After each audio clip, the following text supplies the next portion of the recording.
कातिल किसकी वजह से जेल गया था सत्येंद्र। शाम के यही कोई 5 बजे अचानक रक्षा जोर से चिल्लाई तो उसकी चीख सुनकर चचेरी भाभी रश्मि ही नहीं, आस पड़ोस वाले भी उसके पास आ गए थे। उसके पास आने वालों को उससे यह नहीं पूछना पड़ा था कि वह चिल्लाई क्यों थी, क्योंकि वह जिस कमरे में खड़ी थी सामने ही पलंग पर 55 वर्षीय सुनीता की लाश पड़ी थी। उनके दोनों हाथ बंधे थे और मुंह में कपड़ा ठुंसा था। कमरे की अलमारी का सामान बिखरा हुआ था। स्थिति देखकर ही लोग समझ गए कि यह लूट के लिए हत्या का मामला है। सभी हैरान थे कि दिनदहाड़े घर में अन्य लोगों के होते हुए ये सब कैसे हो गया और किसी को पता तक नहीं चला। किसी ने मृतका सुनीता के पति राजकुमार गुप्ता को फोन करके इस घटना के बारे में बता दिया था।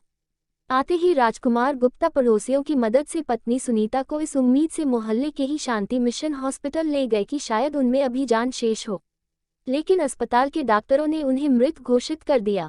घटना की सूचना पुलिस को भी दे दी गई थी, लेकिन घंटा भर गुजर जाने के बाद भी पुलिस घटनास्थल पर नहीं पहुंची। मजबूरन राजकुमार गुप्ता को थाना नौबस्ता जाकर हत्या और लूट की जानकारी देनी पड़ी। इसके बाद थाना प्रभारी आलोक यादव अधिकारियों को घटना की सूचना देकर पुलिस टीम के साथ घटनास्थल पर जा पहुंचे। उनके पहुंचने के थोड़ी देर बाद ही एसएसपी यशस्वी यादव तथा अन्य अधिकारी भी घटनास्थल पर पहुंच गए। मामला पेचीदा और रहस्यमय लग रहा था, इसलिए सबूत जुटाने के लिए फोरेंसिक टीम को भी बुला लिया गया था। फोरेंसिक टीम ने अपना काम कर लिया तो अधिकारियों ने कमरे में जाकर लाश का निरीक्षण शुरू किया। कमरे में रखी लोहे की अलमारी खुली पड़ी थी। उसमें रखे गहनों के डिब्बे और सामान इधर उधर बिखरा पड़ा था। गहने और अलमारी में रखी रकम गायब थी। घटनास्थल और शव का निरीक्षण करने के बाद पुलिस ने पंचनामा तैयार कर शव को पोस्टमार्टम के लिए भिजवा दिया। इसके बाद पूछताछ शुरू हुई। पुलिस को जब पता चला कि घटना के समय मकान के पीछे वाले कमरे में मृतका की बहू रश्मि और भतीजी रक्षा लैपटॉप पर शादी की वीडियो देख रही थी तो ये बात पुलिस के गले नहीं उतरी, क्योंकि आगे वाले कमरे में लूट और हत्या हो गई और पीछे के कमरे में मौजूद इन दोनों महिलाओं को इसकी भनक तक नहीं लगी थी। पुलिस ने दोनों से काफी पूछताछ की। इसकी एक वजह यह भी थी कि बहू अभी नवविवाहिता थी। पुलिस को शक था कि कहीं उसी ने अपने किसी प्रेमी से ऐसा न कराया हो। काफी पूछताछ के बाद भी जब पुलिस का शक दूर नहीं हुआ तो पुलिस ने सच्चाई का पता लगाने के लिए एक युक्ति अपनाई।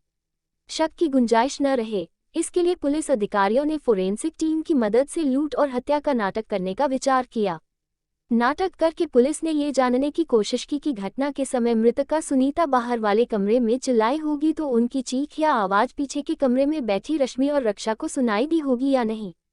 कई बार पुलिस ने लूट और हत्या का नाटक करके देखा, सचमुच आगे वाले कमरे की आवाजें पीछे वाले कमरे में नहीं पहुंच रही थी।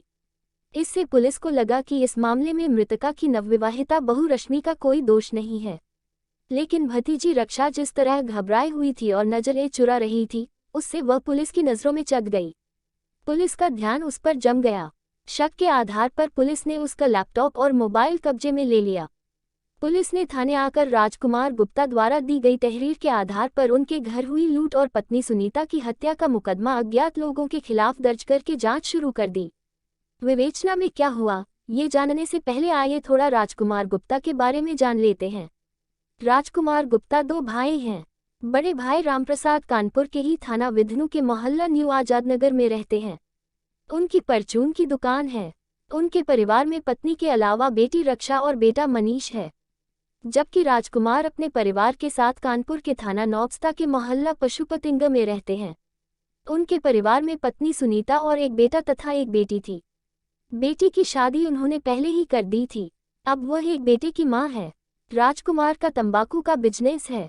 सब कुछ ठीक ठाक चल रहा था, लेकिन 2-3 महीने से न जाने कौन राजकुमार को परेशान कर रहा था।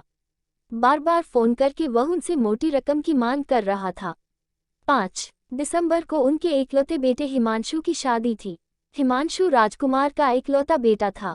उनके पास किसी चीज की कमी नहीं थी, इसलिए वह बेटे की शादी खूब धूमधाम से करना चाहते थे। शादी की तारीख नजदीक आते ही राजकुमार के नजदीकी रिश्तेदार आने लगे थे। उनकी बेटी शिवांगी भी अपने 1.5 वर्षीय बेटे शुभम के साथ भाई की शादी में शामिल होने के लिए आ गई थी।